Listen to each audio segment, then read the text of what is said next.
여러분 혹시 주변에서 이런 일을 겪어보셨는지 모르겠어요. 드라마에서는 단골 소재로 등장하는 내용인데요. 부모님이 상속 재산을 남기셨는데 그 재산을 둘러싸고 자녀들이 법적인 분쟁을 하는 것이죠. 또 얼마 전에 제가 뉴스를 봤더니만 한국의 뉴스는 심지어 아버지가 돌아가셔서 아파트를 남겨놨는데 어머니와 맏아들이 서로 상속 지분을 놓고 법정 서로 다툼을 하면서 고소하고 소송을 하는 그런 뉴스를 보았습니다. 안타까웠어요. 미국에서도 뭐 그런 일이 많이 있는지는 모르겠어요. 그런데 제가 뭐 영화나 혹은 뉴스를 통해 보면은 고가의 소장품이 있어요. 개인이 그림이나 혹은 예술 작품들을 소장하고 있는데 그걸 유산으로 남겼을 때 누가 가져갈 것인지 이걸 두고 서로 형제들끼리 눈치를 보고 다툼을 하고 그런 일들이 조금은 있다고 들었습니다. 얼마 전에 제가 우리 교우 가정에 한 분 신방을 했는데 참 귀하고 놀라운 아주 진귀한 소장품을 보게 되었습니다. 아주 오래된 고가의 예술품이 아니었고요. 그분이 타이프로 성경을 구약, 신약, 하나는 한글로 또 하나는 영어로 타이프를 해서 바인딩을 해놓은 거였습니다. 우리 교회에서는 성경 필사하시는 분들이 몇 분 계세요. 우리 창립 40주년에도 우리 전 교인이 함께 참여해서 나누어서 성경을 필사하고 우리 그거를 한 권의 책으로 엮어서 우리 라비에 전시해 두고 있습니다. 저는 라비를 지나갈 때마다 그 펼쳐져 있는 그 성경을 보면서 감동에 젖곤 합니다. 교인 가정 여러분이 아마 어느 분이실지 짐작하시고 아실 만한 분이실 텐데요. 그분에게는 그 부부에게 자녀가 없으세요. 그런데 이런 말씀을 하시더라고요. 자녀가 없어서 누구에게 이걸 물려줄까 하다가 조카들에게 내가 이렇게 귀하게 쓴 성경을 물려줘야겠다 해서 우리가 하나님 나라 가게 되면 너희가 물려줄 테니 다른 거 물려줄 거 없어. 이거 물려줄 테니 가져가도록 해라. 그렇게 하셨다고 해요. 제가 그래서 여쭤봤습니다. 조카들이 좋아하던가요? 조카들이 아주 뭐 비싼 소장품들, 예술품들, 그림, 뭐 악기 이런 거 물려주는 것만큼 좋아하던가요? 잘 챙겨갈까요? 제가 물어봤거든요. 저는 그 조카들이 다른 무엇보다도 그 성경 그거 귀하게 여기고 그거 서로 가져가겠다고 그렇게 했으면 좋겠어요. 혹시라도 조카들이 안 챙겨가면 제가 챙겨 오려고요. 여러분 이렇게 믿음의 유산을 이어가는 것만큼 우리 귀한 게 어디 있겠습니까? 우리 믿음의 보고인 이 성경을 직접 필사하거나 혹은 타이프해서 자녀들에게 이것을 물려준다고 하는 게 참 귀합니다. 우리는 우리 교회에서 신앙을 이어갈 우리 다음 세대가 건강하게 성장하기를 그렇게 세워가기를 소망합니다. 우리 교회에서 제가 올해 이제 한국 나이로는 50이 되었고요. 만으로는 뭐 48세, 49세 그렇게 되는데요. 저희 또래분들이 우리 교회에서는 젊은 축에 속하더라고요. 젊은이들 모여봐 하면 이제 저희 또래들이 모이는 거예요. 여러분 그런데 우리 신앙을 경주에 비유해 보면은요. 단거리 경주가 아니잖아요. 금방 뛰고 끝날 게 아니고요. 장거리 경주인데 혼자 뛰는 게 아니에요. 우리가 서로 이어달리게 하는 겁니다. 자, 그러면 우리 뒤에서 우리의 바통을 이어받을 우리 다음 주자들, 다음 세대들이 세워지지 않는다고 한다면 여러분 20년 뒤에 30년 뒤에 우리 교회는 어떤 모습일까요? 여러분 한번 생각해 보십시오. 여호수아와 출애굽 2세대 사람들이 떠나간 다음에 이스라엘 사람들은 사사 시대를 맞이했습니다. 그때 이스라엘 사람들의 모습과 같을 것 같아요. 제가 성경을 한번 보도록 하겠습니다. 사사기 2장 7절부터 13절까지의 말씀인데요. 백성이 여호수아가 사는 날 동안과 여호수아 뒤에 생존한 장로들, 곧 여호와께서 이스라엘을 위하여 행하신 모든 큰 일을 본 자들이 사는 날 동안에 누구를 섬겼더라? 여호와를 섬겼더라. 자, 그런데 여호와의 종 눈의 아들 여호수아가 110세에 죽고 그를 딥낫 헤레스에 장사하였고, 또 10절 말씀 보시면은 그 세대의 사람도 다 그 조상들에게로 돌아갔고, 그 후에 일어난, 여러분 다음 세대라고 했습니까? 다른 세대라고 했습니까? 성경에 보니까요, 다른 세대라고 했어요. 우리는 보통 우리 뒤에 일어나는 우리의 자녀들을 두고 다른 세대라고 말하지 않습니다. 언어가 달라요. 우리는 한국말이 편하고 우리 자녀들은 영어가 편하고, 컬처가 달라요. 우리는 미국적인 그런 생활 방식에 익숙하지 않지만 우리 아이들은 미국 학교에서 배우고 자라고 미국 친구들과 함께 생활하면서 사회생활을 그렇게 해나갑니다. 달라요. 그런데 여러분, 이런 다르다고 하는 이 차이는 옳고 그르다, 잘못되었다고 하는 그런 차이가 아닙니다. 자, 여러분, 그런데요, 뭐가 달라요? 이 사람들은요, 다른 세대. 우리는 언어가 다르고 문화가 달라도 다음 세대라고 얘기합니다. 다른 세대예요. 왜요? 신앙이 다릅니다. 여호와를 알지 못하며 여호와께서 이스라엘을 위하여 행하신 일도 알지 못하였더라. 신앙이 다르니까요. 자, 11절 말씀. 이스라엘 자손이 여호와의 눈앞에서 악을 행하며 누굴 섬깁니까? 바알들을 섬겨요. 자, 12절. 애굽 땅에서 그들을 인도하여 내신 그들의 조상들의 하나님 여호와를 어떻게 해요? 버려요. 뭐처럼? 헌신책처럼. 13절 말씀. 곧 그들이 누구를 버리고? 여호와를 버리고 바알과 아스다롯을 섬겼으므로. 여러분, 신앙이 다르기 때문에 이들은 다음 세대가 아니라 다른 세대입니다. 우리는 우리의 자녀들이 다른 세대가 되기를 원치 않습니다. 우리 신앙의 유산을 이어가고 우리 교회를 섬기고 사랑하고 하나님을 뜨겁게 사랑하는 다음 세대가 되기를 간절히 원합니다. 여러분, 우리가 그래서 다음 세대를 세우는 일에 우리 교회가 최우선순위를 두어야 하겠습니다.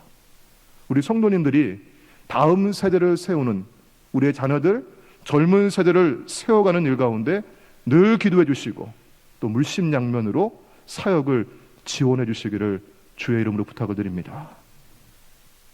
오늘 우리가 읽은 본문의 말씀은 주님께서 사대교회에 주시는 말씀입니다. 이런 사대 지역은 황금의 도시라고 하는 별명이 있었어요. 왜냐하면 저 도시 뒤에는 큰 산이 있었는데 이 산에서 사금이 흘러내려와요. 그 사금을 채취해서 금을 만들었습니다. 그리고 양모 산업이 발달을 해서 큰 돈을 벌어들이는 부자였어요. 사대라고 하는 이 지역의 이름은 뜻은 남은 자 혹은 남겨진 물건이라고 하는 뜻을 가지고 있습니다. 왜냐하면은 여러분, 고대 세계에는 전쟁이 많이 있었거든요.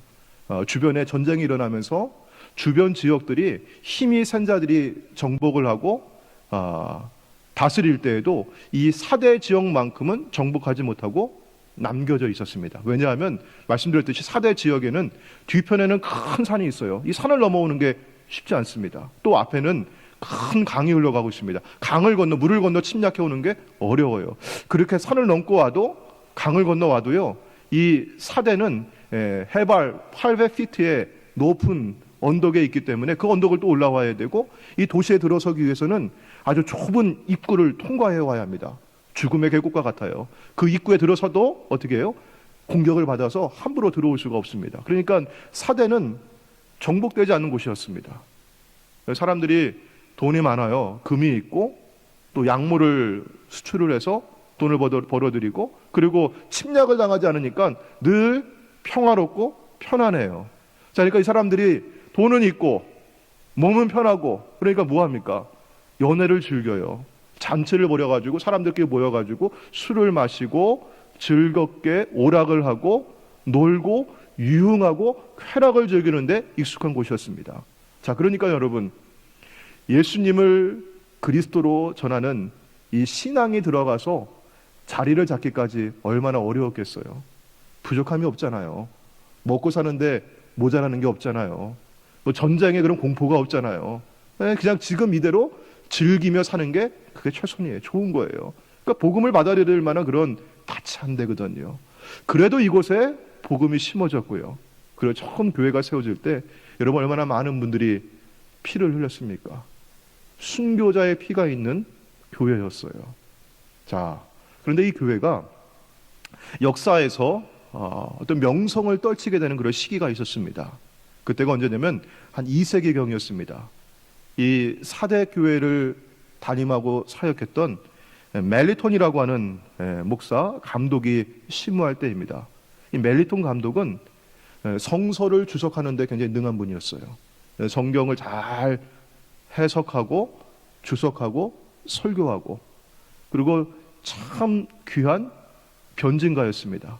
기독교 신앙을 변증하면서 그 기독교 신앙을 황제에게 여러 차례 편지를 써가지고 그걸 알려줘요. 그러니까 황제도 거기에 승복당하지는 않지만 이 멜리톤의 그런 지성이라든지 뭐 그런 걸 인정해주는 그런 곳이었습니다. 그러니까 사람들이, 주변에 있는 사람들이 사대교회 하면 거기는 멜리톤 감독이 심무하는 교회, 굉장히 유명한 교회였고, 또 주변 사람들이 그 교회 하면은 다 알만한 교회였습니다. 멜리톤 감독을 존경했습니다. 평판이 좋은 교회였습니다. 명성이 있는 교회였습니다. 그런데 안타깝게도 처음 교회에 뿌려졌던 순교자의 피는 점점 흐려지고 희미해져 가고 명성만, 이름만 남는 교회가 되어갑니다. 여러분, 우리 달라스에 살고 있는데요, 달라스에 어떤 교회가 있습니까? 여러분, 누가 그렇게 물어보시잖아요. 달라스 지역에 새로 이주해 오신 분들이 여러분 사업장에 방문하셔가지고 비즈니스 일을 보다가 혹은 식사를 하시다가 제가 여기 처음 왔는데요, 달라스에는 어떤 교회가 있습니까? 혹은 여러분 이주를 하면은 요즘에는 다 인터넷으로요, 달라스 한인교회 이렇게 치면은요 리스트가 쭉 나와요. 여러분, 어떤 교회들이 그 상위 리스트에 있습니까? 우리가 보통 어느 교회가 있다고 얘기합니까? 제가 그 교회가 어느 교회라고 말하지 않아도 분명히 우리 지역에는 그런 교회 있습니다 라고 여러분들이 하시는 교회가 있어요. 명성 있는 교회, 주변에 평판이 좋은 교회, 그래서 이름만 대면 누구나 알만한 교회들이 있습니다. 사랑하는 여러분, 우리 웨슬리 교회는 어떤 교회일까요? 사람들이 웨슬리 교회 하면은 이름 대면 다 아는 교회일까요? 예, 전에는 어느 정도 네임 밸류가 있는 교회였어요. 우리 교회 목사님이 그래도 베스트셀러 작가이시고, 또 우리 그리스도인들이 많이 보는 그 큐티 잡지에 정기적으로 글을 기고하시는 분이고 해서 그런 어떤 네임 밸류가 있거든요. 예를 들어 지금 보세요. 제가 무슨 여기 유명한 목사가 아니잖아요. 뭐 많은 분들에게 존경을 받는 그런 사람이 아니에요. 아직은 더 많이 배우고 더 많이 성장해야 될 그런 목사입니다. 자, 여러분, 우리 교회가 이 지역의 어떤 랜드마크라고 할 만한, 제가 우리 교회에서 퇴근하고 집에 가다 보면은 여러분 지역에서 알만한 교회잖아요. 이 텍사스에서 두 번째로 큰 침례 교회가 미국 교회가 저 위에 있어요. 텍사스에서 두 번째로 큰 교회래요. 그 교회가 랜드마크예요. 그 교회 앞을 지나가다 보면 우와, 이런 교회가 다 있구나, 그렇게 알만해요. 자, 또 우리 교회가 웨슬리 교회라고 하면 이런 프로그램이 있는 교회야, 그런 이벤트가 있는 교회라고, 여러분, 그런 특징이 있는 교회입니까? 여러분, 그렇지 않다면 우리에게 지금 필요한 것은 무엇일까요? 그러면은 네임 밸류를 높이기 위해서는 그만큼 어떤 명성 있는 유명한 목회자가 오시면 좋겠다, 그런 마음을 가질 수도 있고요. 아니면 우리 교회도 이 지역의 랜드마크 되기 위해서는 좀 교회를 더 크고 화려하게 눈에 띄게 해야겠다. 제일 먼저 해야 될 게 저 간판부터 바꿔야겠다, 뭐 이런 생각 하실 수 있을 거예요. 또 어떤 거 있을까요? 우리 교회에서도 뭐 특징적인 그런 프로그램을 여기서 매일 해야겠다. 무슨 학교 그런 거 많이 있잖아요. 그런 거 유치해서 우리 교회에서도 좀 하면 좋겠다, 그런 마음 들 수 있을 거예요. 자, 그런데 여러분, 우리 교회는요, 하늘 가는 순례자들의 공동체입니다.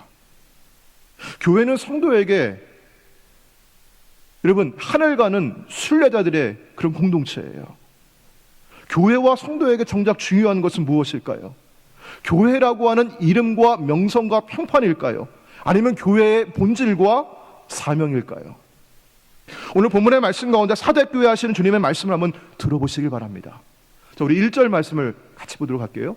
사대교회의 사자에게 편지하라. 하나님의 7영과 7뼈를 가지신 이가 이르시되 내가 내 행위를 아노니 내가 살았다 하는 이름은 가졌으나, 살았다 하는, 네가 성장하고 있다고 하는 명성이 있고 평판이 좋고 교회라고 하는 이름을 가졌으나 실상은 죽은 자로다. 이름이 있는 교회였습니다. 존경받는 목회자가 심무하는 교회였습니다. 명성과 평판이 좋은 교회였습니다. 주변 사람들은 사대교회 하면 다 알만한 교회였습니다. 살아있는 교회라고 여겼고 생동감이 있는 교회라고 여겼습니다.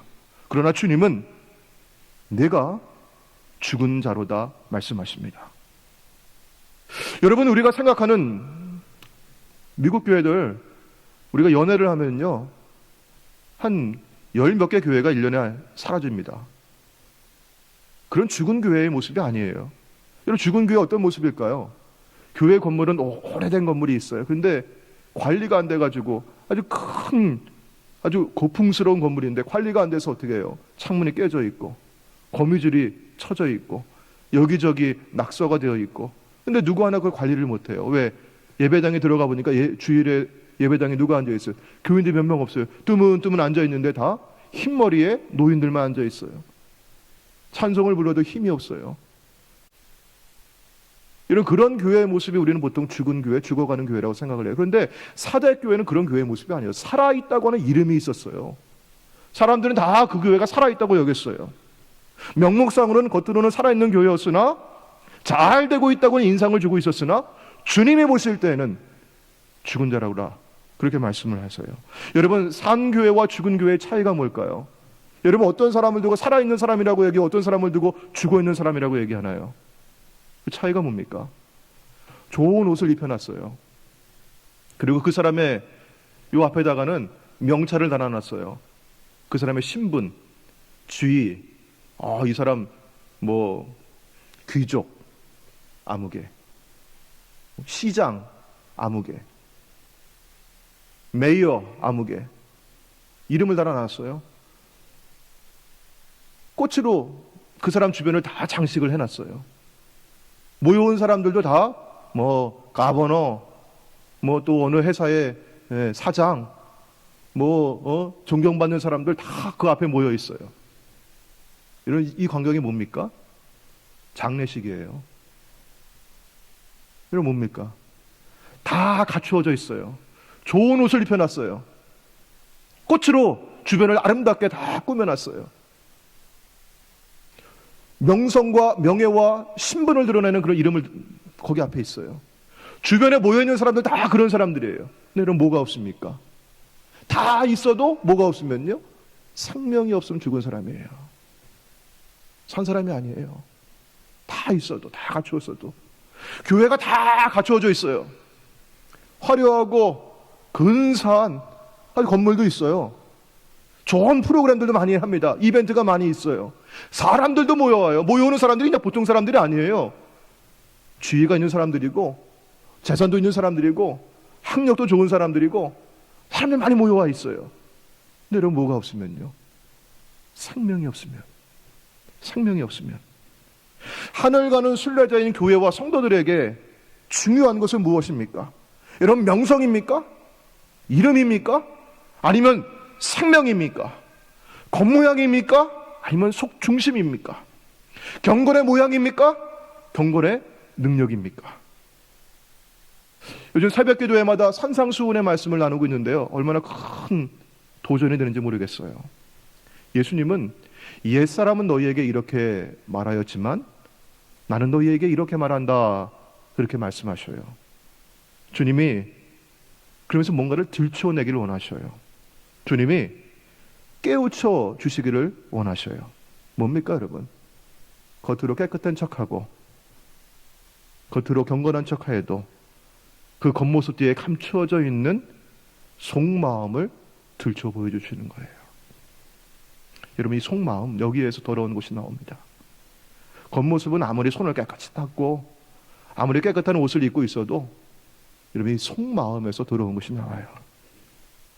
그럴듯하게 꾸미고 그런 척하는 것을 우리는 외식이라고 합니다.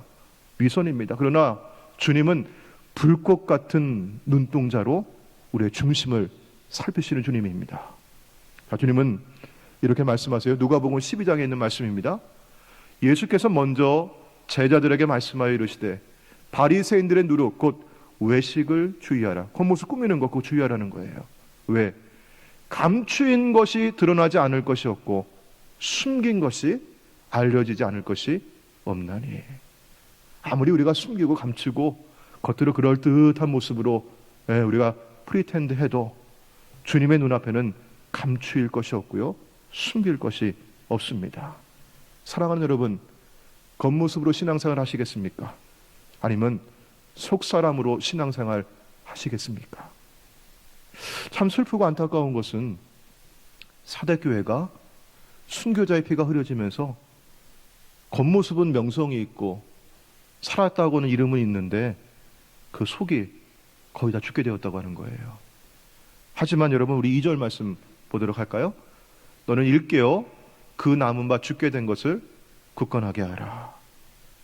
그래도 아직은 이 교회에 뭐가 남아있다고 해요? 희망이 남아있습니다. 그 남은 바라고 해요. 남은 게 있어요. 사대교회의 그 이름대로 남겨진 게 있어요. 남은 사람이 있어요. 그마저 거의 다 죽게 되어 있지만 아직 남은 자가 있습니다. 우리 4절 말씀 이어서 보도록 하겠습니다. 그러나 사대에 그 옷을 더럽히지 아니한 자 몇 명이 내게 있어라고 합니다.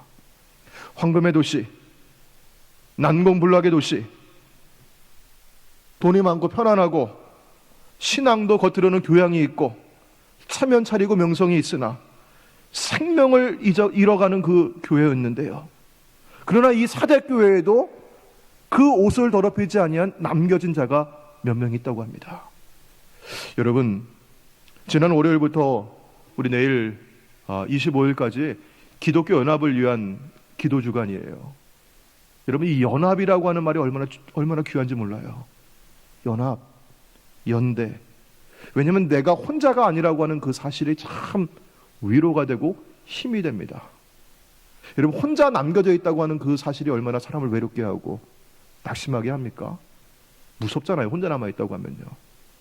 근데 우리가 신앙생활 하면서 여러분, 우리가 그런 외로움을 느낄 때가 종종 있어요. 자, 여러분, 누가 그랬습니까? 하나님의 사람 엘리야가 그랬어요.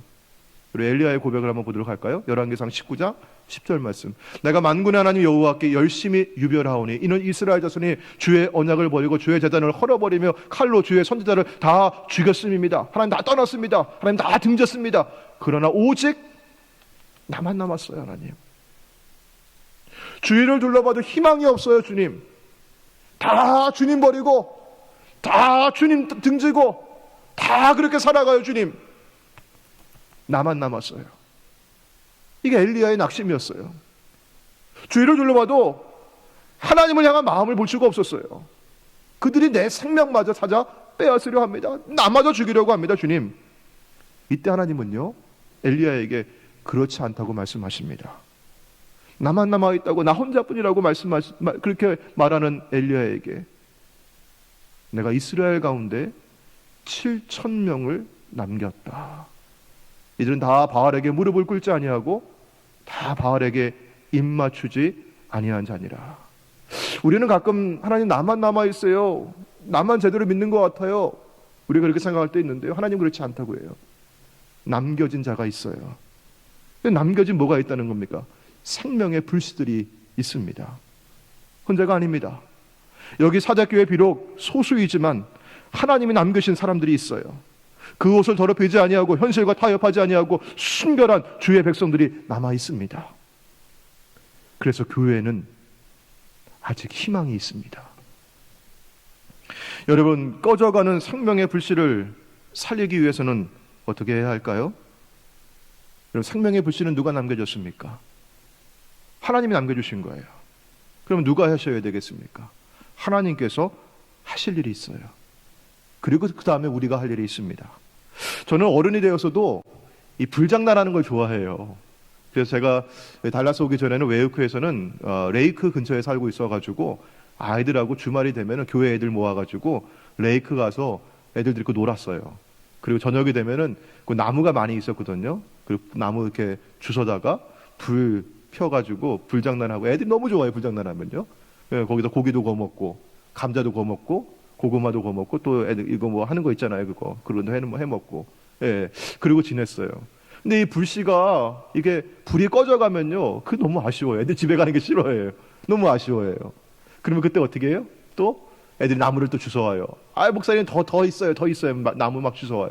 그러면 어떻게 해요? 남아 있는 불씨에다가 장작을 넣어놓고 어떻게 합니까?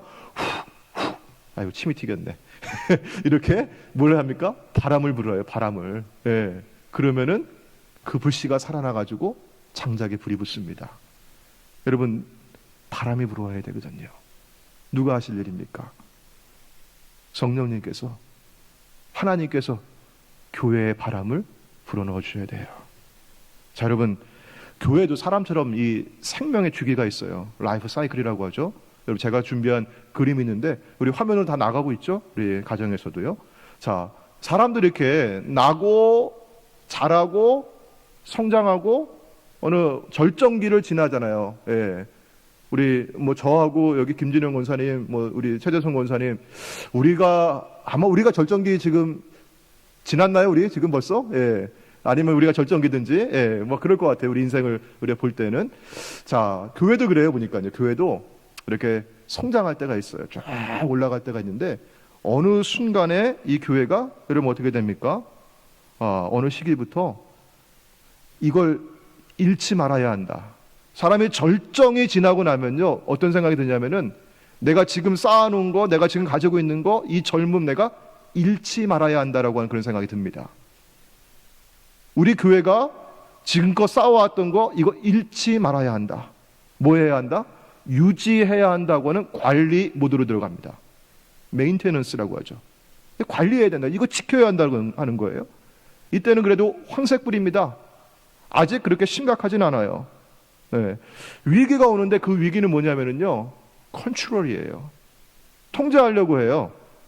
네. 그리고 늘 하던 대로 하려고 하는 겁니다. 네. 교인들에게는 자꾸 의무를 지워줘요. 그리고 교인들은 편안하게 신앙생활을 하려고 합니다.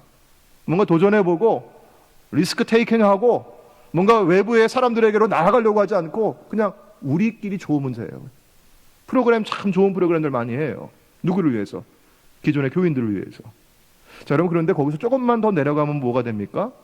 관리 모드에서 내려가게 되면 decline, 감소하게 됩니다.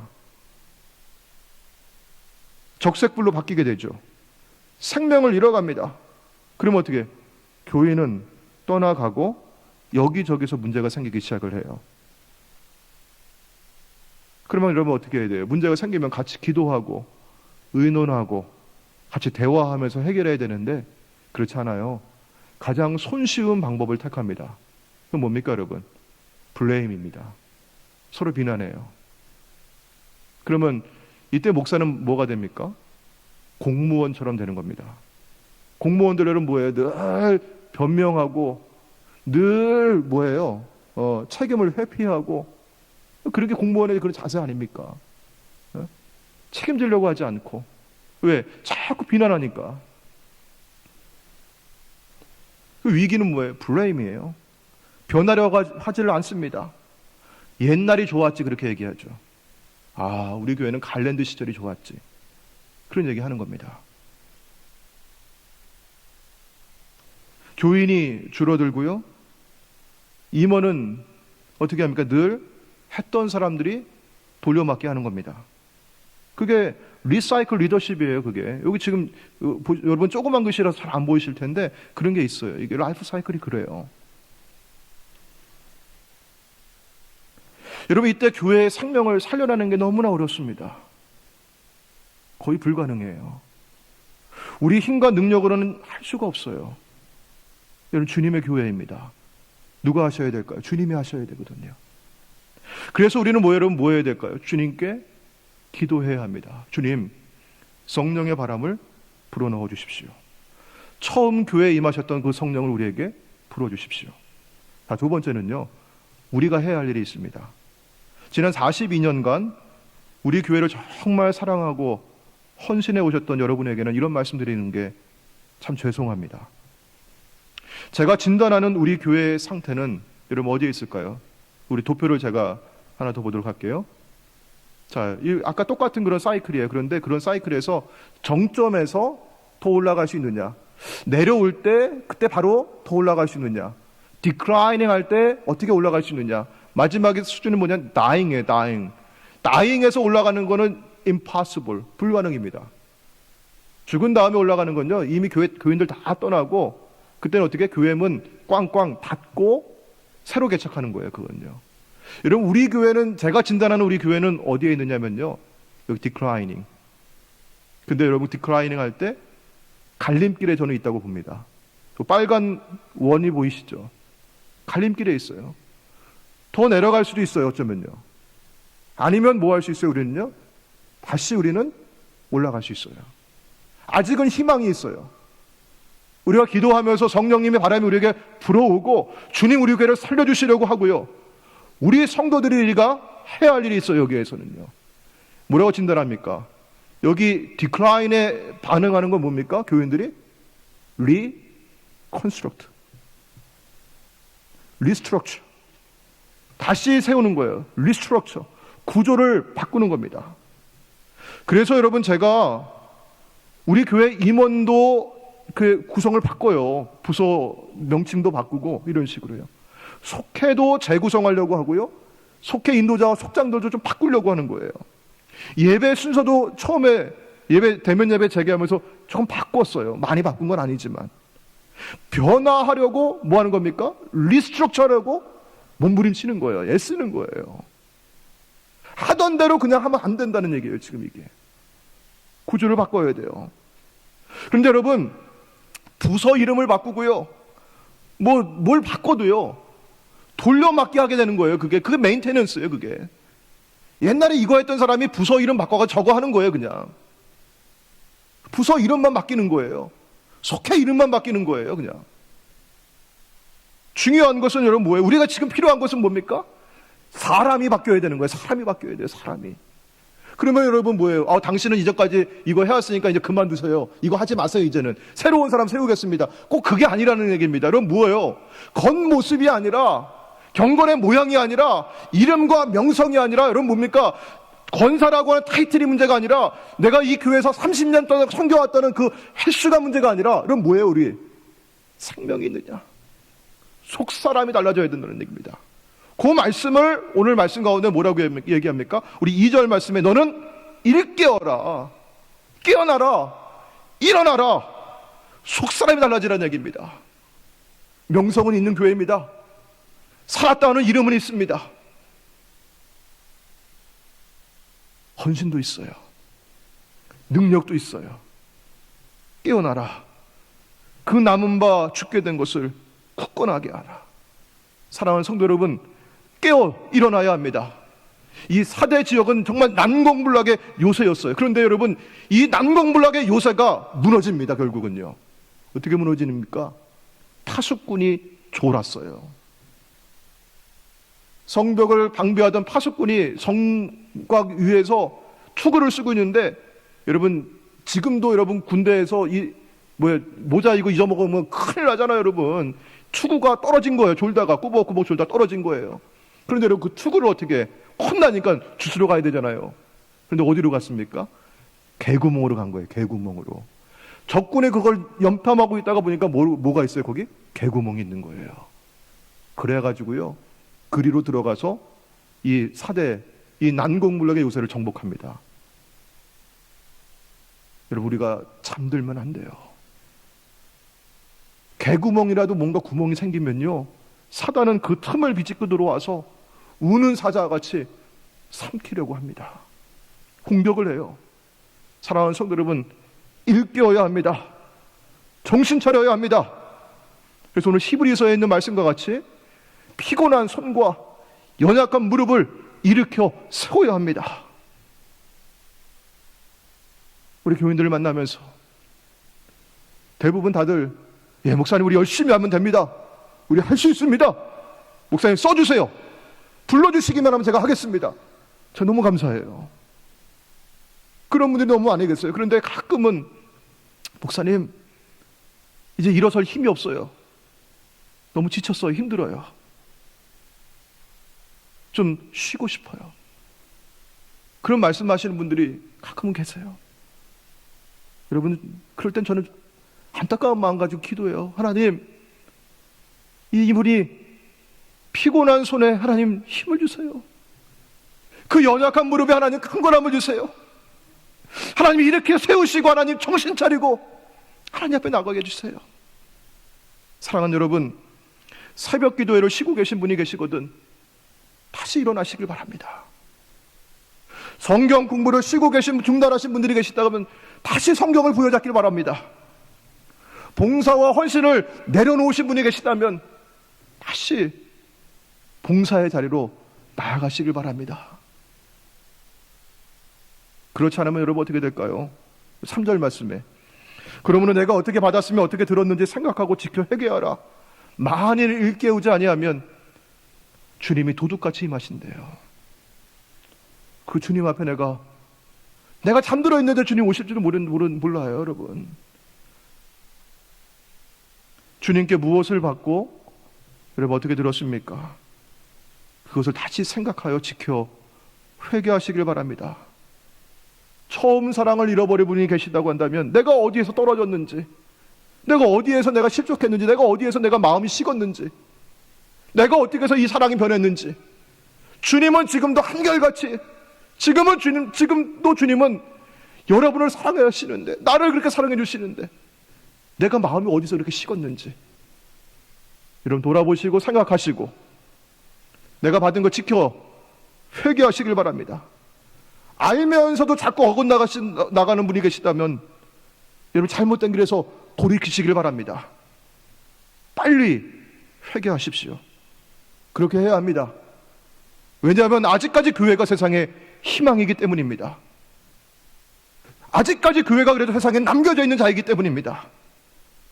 하나님 우리 웨슬리 교회에 희망을 남기셨습니다. 바로 이 교회에 저와 여러분을 남기셨습니다.